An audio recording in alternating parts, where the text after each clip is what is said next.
So tell me a little bit about the day-to-day lifestyle. I mean, where, what did you eat? Sleeping quarters, friends. When you say sleeping quarters, I got a grin. I don't know what they are.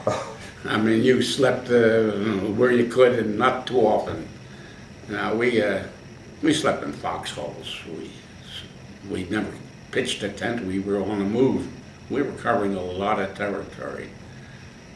The day-to-day activity, well, it's usually one campaign after another. We were on a race to get to Berlin before the Russians got there. But I think it was they got a little bit ahead of us, but another outfit, I think, linked up with the Russians before we did. We linked up with the Russians on the Elbe River, ELBE. They were shooting at us for 2 or 3 days, and we were shooting at them. They thought we were Germans, we thought they were Germans.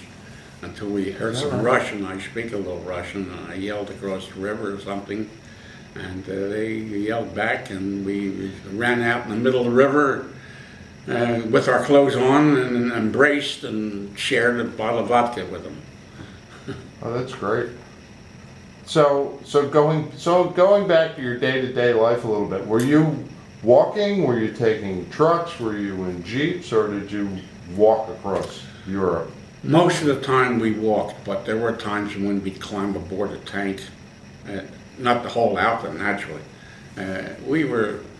We had the 3rd Armored Division on our flank, and when we could, we would jump on tank. That obviously hold too many guys, but where we could, we would jump on a tank and hop a ride where we could.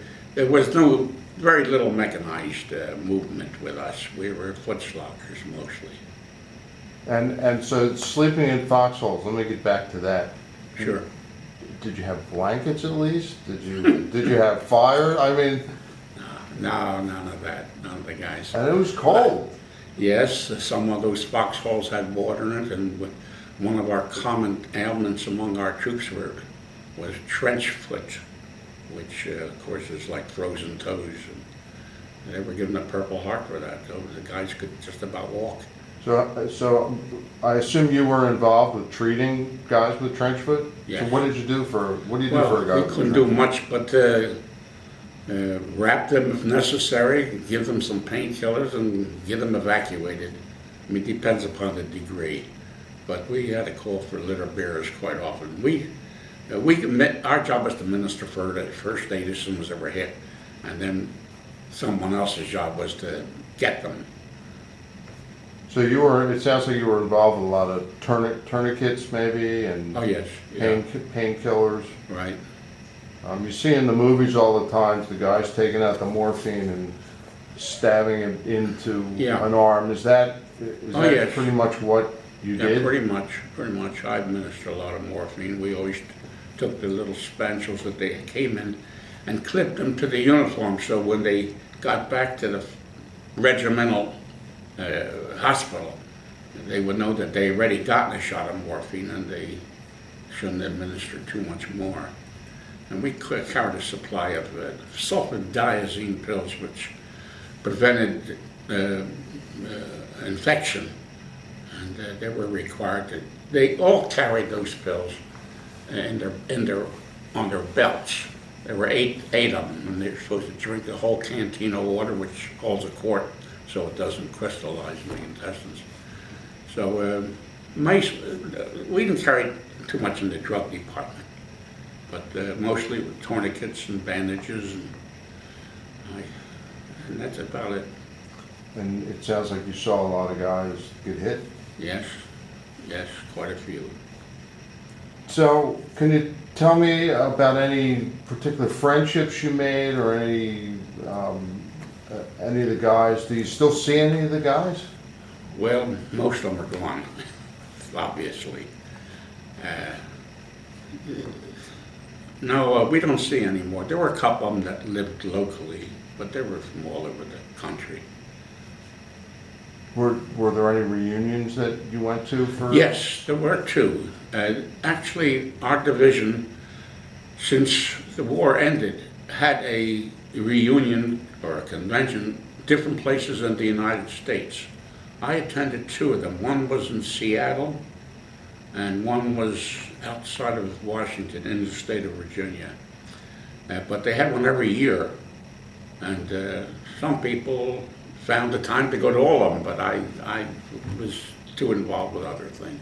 But I did attend 2 Timberwolves conventions, which were very interesting. And did you meet up with some of the guys that? Yes, yeah, I met a few guys that had survived. Nice. And it was very, very touching. But there was only one. There were 2 guys that lived in Camden County that belonged to our division. They're both gone. One was down in Swedesboro, and the other was a Camdenite, believe it or not. And I knew him. I had known him before, so Was it right? yeah, and it was quite a reunion seeing him on the battlefield. In fact, I came home with him when we were discharged. We came back from Monmouth, New Jersey, Fort Monmouth, and his father, as a matter of fact, brought me to my home. So, do you remember VE Day? Do you remember where you were? Absolutely. You know, he said, remember where everybody knows where they were when Kennedy was killed or when Pearl Harbor was attacked. So you know exactly where you were on the date of your discharge. It was on December 13th, 1945. And I was in Camp San Luis Obispo in California. And I got my discharge there and flew home from there. And on that particular day, the camp emptied out and everybody ran.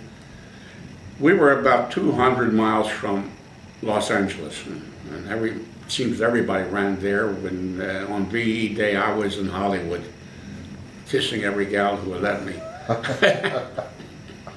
So, if you were on the West Coast on VE Day, weren't you thinking that you were going to be sent to Japan or to the Pacific War? Absolutely. That's why I was on the West Coast.